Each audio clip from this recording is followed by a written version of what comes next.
In this video, I'm installing the AC and battery wires on the EG4 12000XP. I will be using electrical tape to mark my AC wire because I have one color. I'm removing the cover from the Type-C conduit body to pull the AC wires.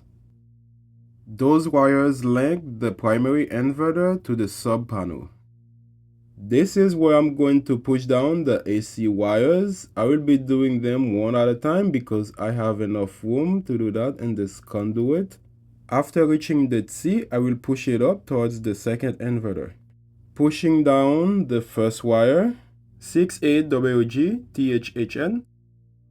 Once it reached the C, I pull it out, then feed it up towards the second inverter.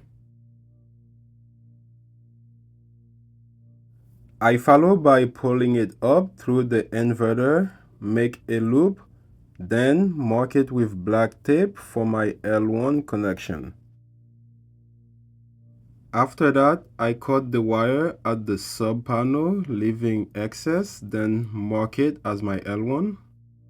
I use the same process to pull the rest of the wires and mark them with electrical tape. I mark the second wire with red tape for L2. Then repeat the same thing at the sub panel, mark it as L2.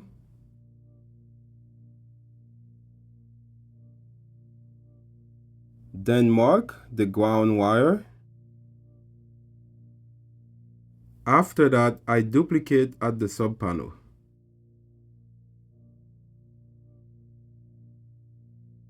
Pulling the last wire, neutral, I don't have to mark it because it's already in the correct color. I got all the wire marked correctly both at the inverter and at the sub panel. Putting the cover back on the Type-C conduit body. Now I am stripping the AC wires, getting them ready to be connected. First, I connect the ground wire.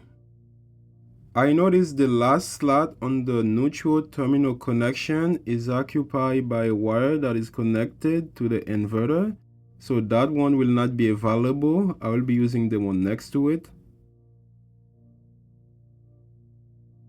Fasten down the L1 wire. Then I follow by fastening down the L2 wire. I like to push onto the wire after fastening it down, then fasten it some more. At the sub panel, I made the ground connection, followed by the neutral connection. Now I am going to connect the L1 and L2 to the breaker. I am using a 50 amp breaker.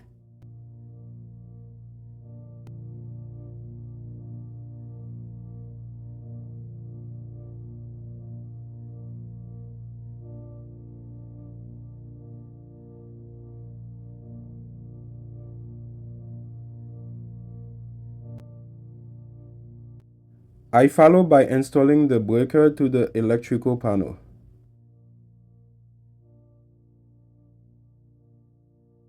The ground and neutral are not bounded together in the sub panel, but it is at the main electrical panel right here. Those are the battery wires I will be using to connect the inverter to the battery. I will be cutting them in half for this installation. I bought those battery wire and a lot of my solar equipment from Signature Solar. If you're in the market for solar equipment, consider using Signature Solar and you can get $50 off order of $500 or more with my coupon code in the description below. Now I am measuring how much wire insulation I have to remove to slide on the ferrule.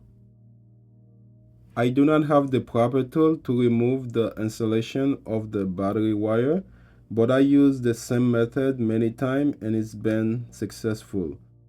Those are 2/0 wire.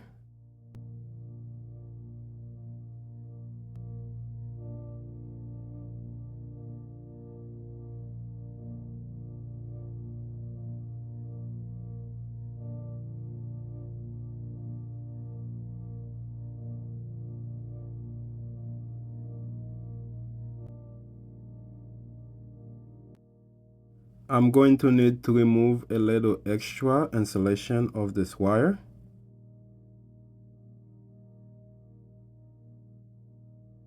After that, the ferrule is sitting a lot better. Then I repeat the same process for the rest of the battery wires.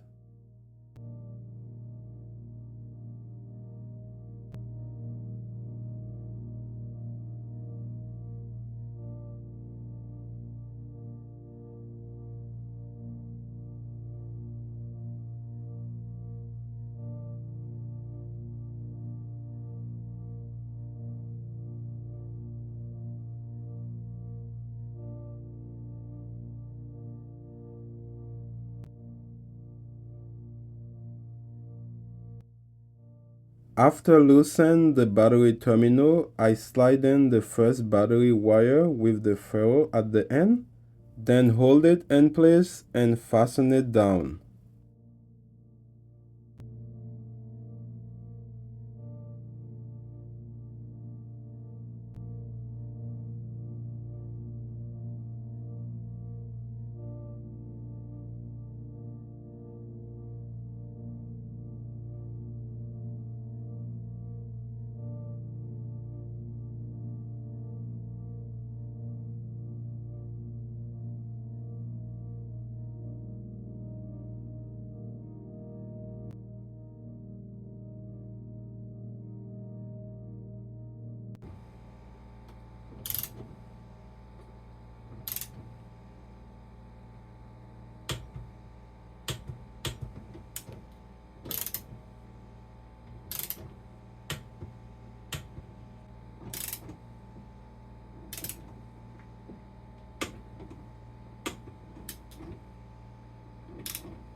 This is how everything looks after installing the wires. This will be the end of the video. I am looking forward to turn on the inverter and see how both of them share the load. In the next video, I will be turning on the second 12000 XP and setting communication between both units. If you like this video, you might also enjoy the recommended videos. Thank you for watching. I hope you enjoy. See you in the next video.